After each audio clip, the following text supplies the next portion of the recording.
we have said, you know what, okay, we want to give a compassionate payment, a voluntary payment. This is not a situation in which, there's any legal liability.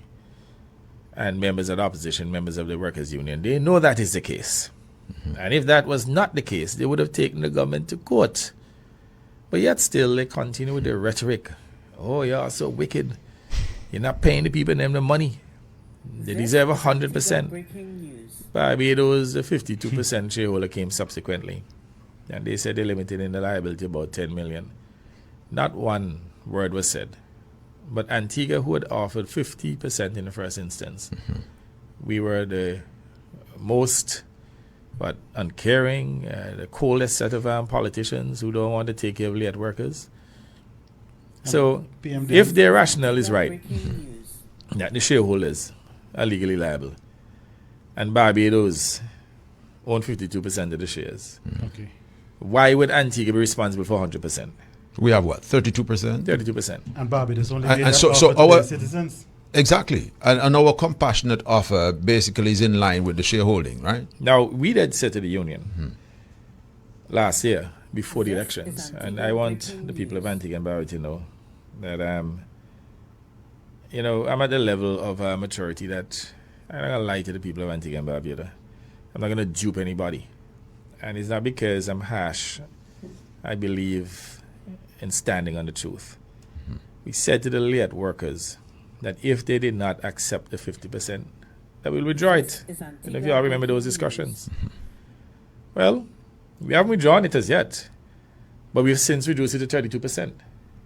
And it's within the right of the government to withdraw it completely. Because we have no legal liability to the workers of LIAT. I would have said on a previous program that the Stanford workers for Antigua, Sun, and some other entities within the Stanford group recently approached the government for us to pay them the severance that was not paid by the Stanford estate, receivership estate, on the basis that we have no legal obligation to LIAT, and we are paying the LIAT workers 32%. And they're saying that they should get paid too. So you can see the dangerous precedent that we're setting here. However, we've said to them, look, we had shares in LIAT, and even though our liability was limited to the extent of our shares, we decided to go the extra mile to pay them the 32%, which would have been the equivalent of the shares that we held in LIAT. But there was absolutely no such connection with any Stanford company, so we could not justify paying them.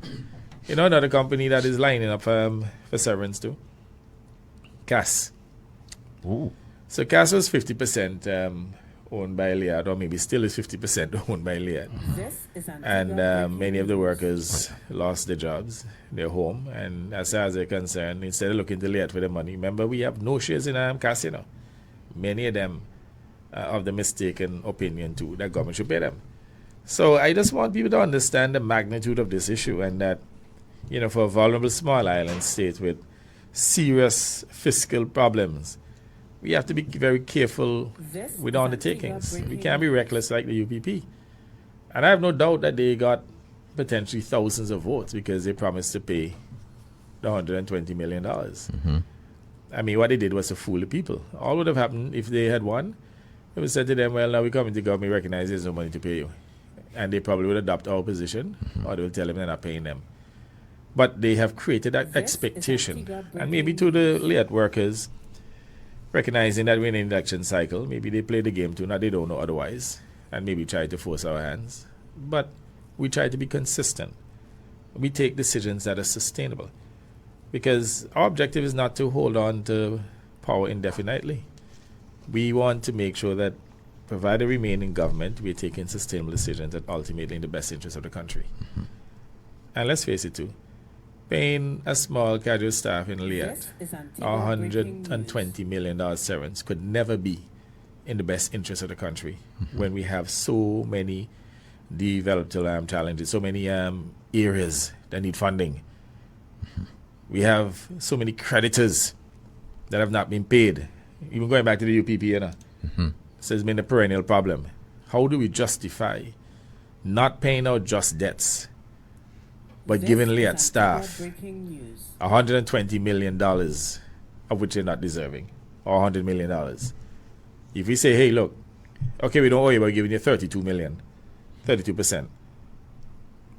Though it will create a strain, at least we are showing that we're compassionate and that, we're doing all we can to bring some relief to the LIAT workers. Now, if the LIAT workers are smart, they will start to take things into their hands. Because the union, the Antigua Workers Union, they continue to play politics. They're driven by the politics. And they well know that the government does not owe the staff of LIAT. And what they need to do now is to put some pressure on the union to accept the 32%. And I always say, and I'm repeating it, we reserve the right to change our position. So if, for example, a month from now and we decide, hey, we're not paying nothing, we reserve that right. I'm not saying we're doing it, but we reserve that right. And nobody should see it as a harsh decision. If we offered you 32%, and within a few months that we would have had what? This would have happened now for about what? A year and a half? Over a year at least. How long are we going to hold out on this offer? And we made it abundantly clear from the beginning that this offer is not indefinite. And again, I'm not trying to be harsh here. I'm not being uncaring. In fact, I'm probably one of the most caring politicians you find anywhere in the world. I mean, I know that I have a resolve of steel.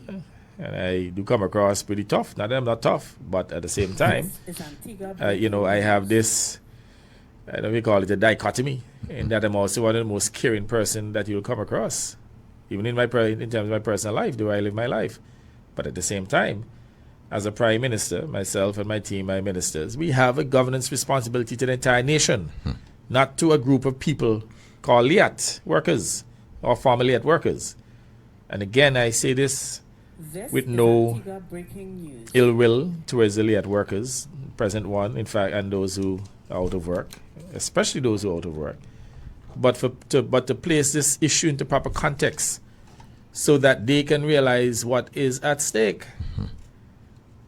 You understand? Yes. And, I know they were holding on to a mirage prior to the last elections. And I just hope that the reality has set in and that they will look at the offer seriously and do not force us to take, another position that will not necessarily be to their benefit.